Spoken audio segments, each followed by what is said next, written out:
Hey, what's up everybody? Thanks for clicking on the video. This is David Pendleton and now we're covering the back 9 holes Rookie Division Heroes of Rock tournament, and I played much better on the back 9, so I'm safely on to the final round. So I'll be very excited to join you all there on Saturday to cover the final round. But let's get you there.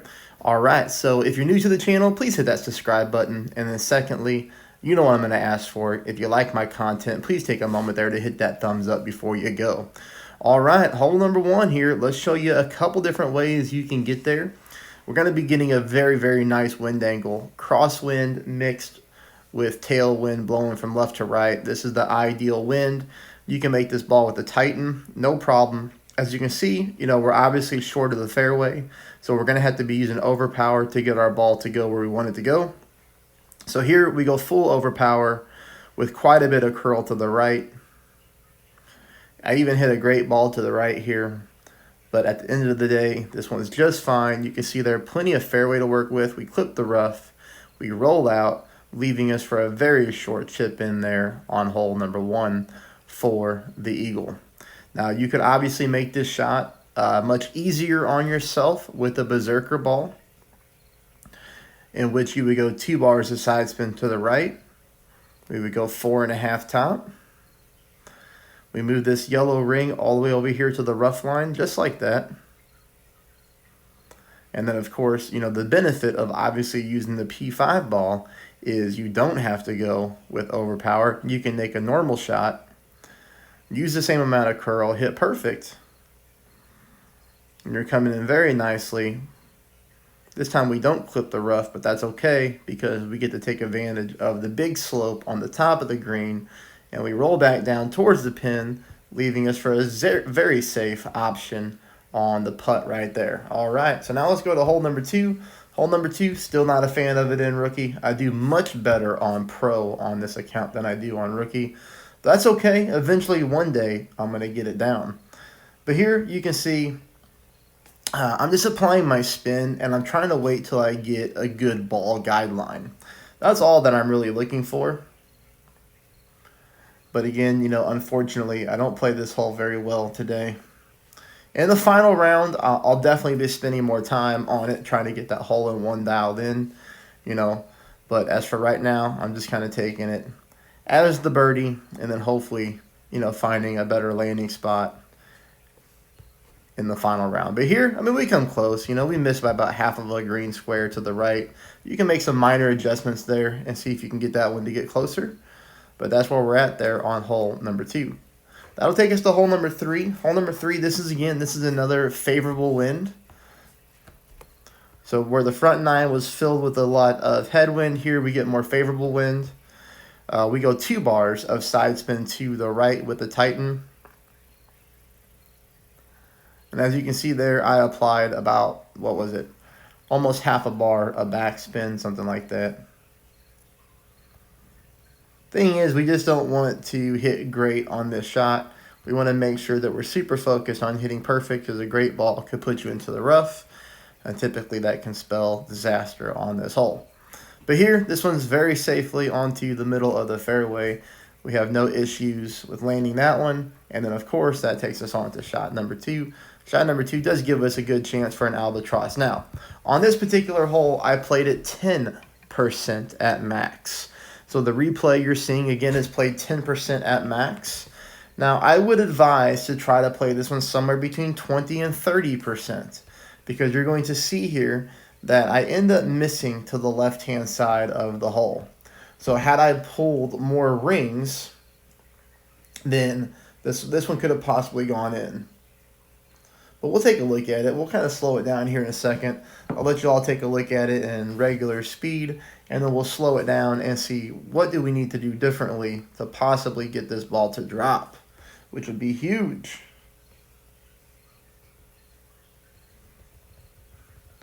But you see there, we're missing by, half a green square onto the left-hand side. So maybe if we played at 20% and we gave that a shot, we could get closer. But we look at the spin, 2 bars of side spin to the left. I wouldn't mess with that because we get to see how the ball reacts with that left side spin. And we're playing about 1.7 back. My landing spot was pretty much dead center of pin. Then from there, I made my wind adjustment. Like I said, I played at 10% at max. I would definitely bump it up and see what that does for you. But that's a breakdown of hole number 3. I do think it gives us a great chance for you to stick an albatross there, and I really hope that you do pick it up. That would be awesome for your round. Hole number 4, still not a fan of hole number 4. Now, I do think the rough bump does give us the best opportunity to get the hole-in-one here. If you're not comfortable with the rough bump, I totally get it. This is a weird hole where you're going over water, but I would advise you to play it if you're good at hitting perfect. 3 bars of side spin to the left, 2 bars of top spin. Now, what we want to do is we want to wiggle our target around down here until we find that good smooth end of our ball guideline where it's flattened out like that. Now you can take note of where my offset is. We do need to offset this hole. The offset position is going to be very easy to find because we can really see the dark green and the light green squares here on this hole. So take a look at this one. I'm left of the pin. I'm essentially aiming through the top left-hand corner of that dark green square. Okay, we can use that as our reference point. I like that one. Now, of course, here we make our adjustment, and you'll get to get a good idea of what we need to do differently on this hole, although not too much because, like I said, you know, on this one it gives us a good chance for a hole-in-one, and this one is very, very close to getting in. We get to zoom in. We just missed this one by a fraction. We just need to move that offset position over maybe just a hair to the left-hand side. So we back this one up.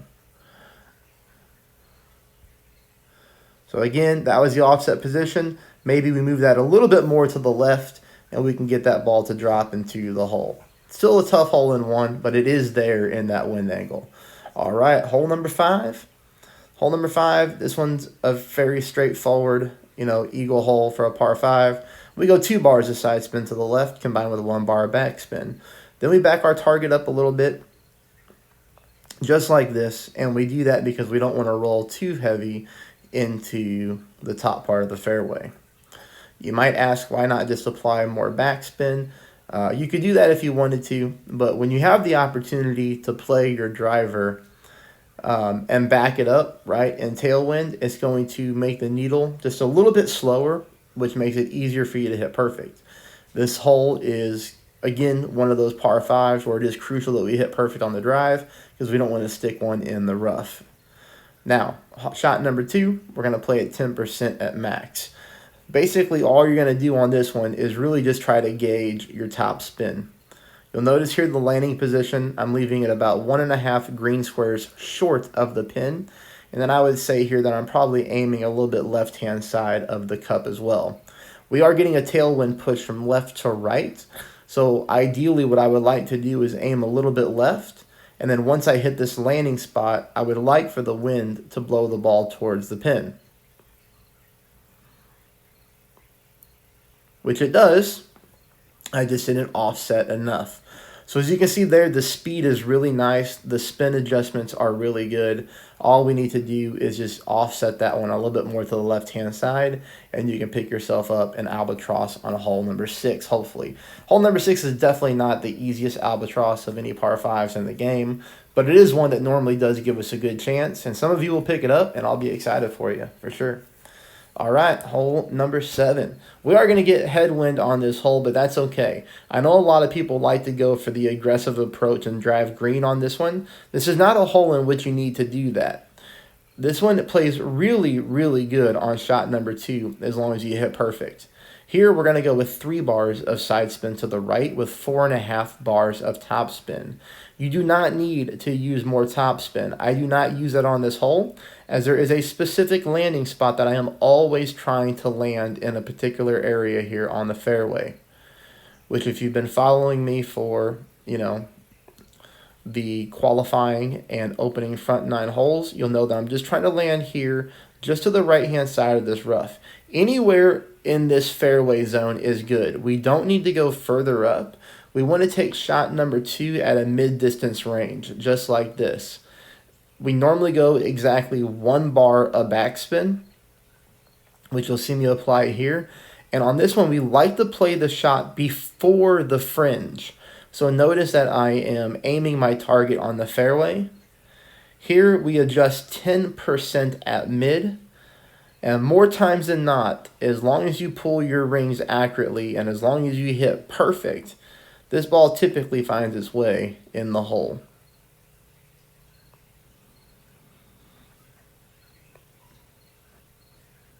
Did you see here, we do get that perfect ball, and we do smack the pin for a dead center eagle there. That's going to take us into hole number 8. Now, hole number 8, I'm sorry, this is going to take us into hole number 7. I'm tripping. Hole number 7, still not a fan of this hole. I've really got nothing here for you other than a bad shot. 1 bar of backspin, 3 bars of side spin to the right. Here, I'm aiming significantly left-hand side of the pin. So, I figured I would use some heavy curl to get myself back over there. Using curl on this hole is always dangerous, as you could accidentally stick it in the rough. Here, I don't do that, though, although I almost hit the rough. I go way too far to the right-hand side. This one gives me trouble, but that's okay. There's so many other drops in this tournament. That's not one that we have to have.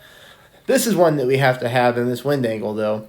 You can play this with a Titan. You can play this with a Kingmaker. You can play this with a Berserker. The Berserker is the easiest route.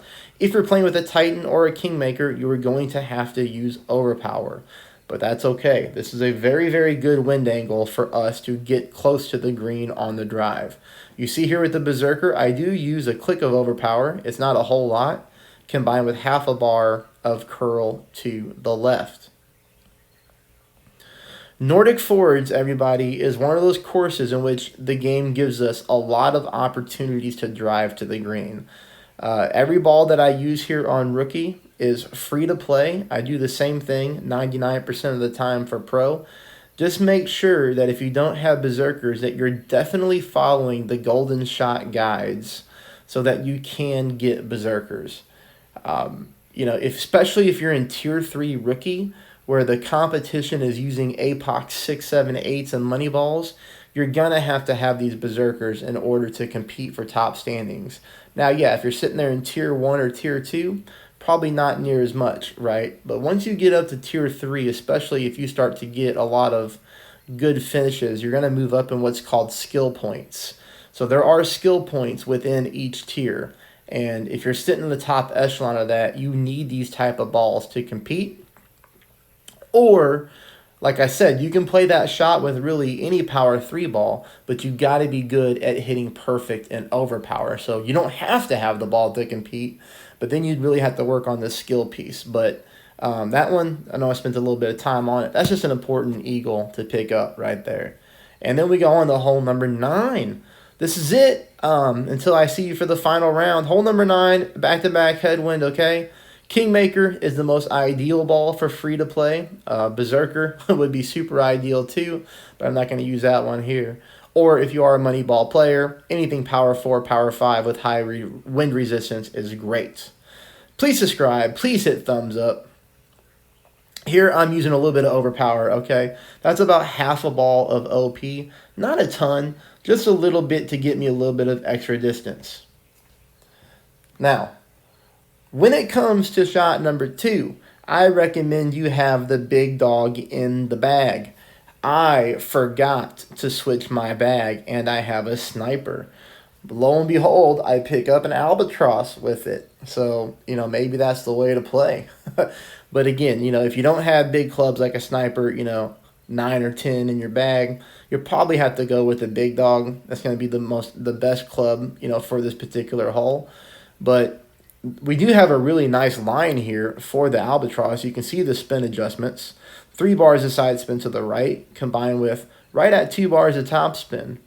Now from here, I pretty much got the ball guideline, it looks like, aiming right at the hole. I didn't zoom in or anything because I really wasn't expecting to hit it. I was a little bit thrown off by not having the big dog in the bag. But at the end of the day, like I said, I did pick up an albatross. I'll take that all day. I hope I've done a great job for you thus far. I hope that you make it to the final round and that you have a big, big qualifying score. well, I should say tiebreaker score to get in there to you. If you'd like to show me some appreciation for my time and efforts, you can always donate to the channel via PayPal. That is in the comments section below, and that would be super awesome. I'm always grateful and appreciative for anybody who has the means to do so. Thanks, everybody, and let me know how you do.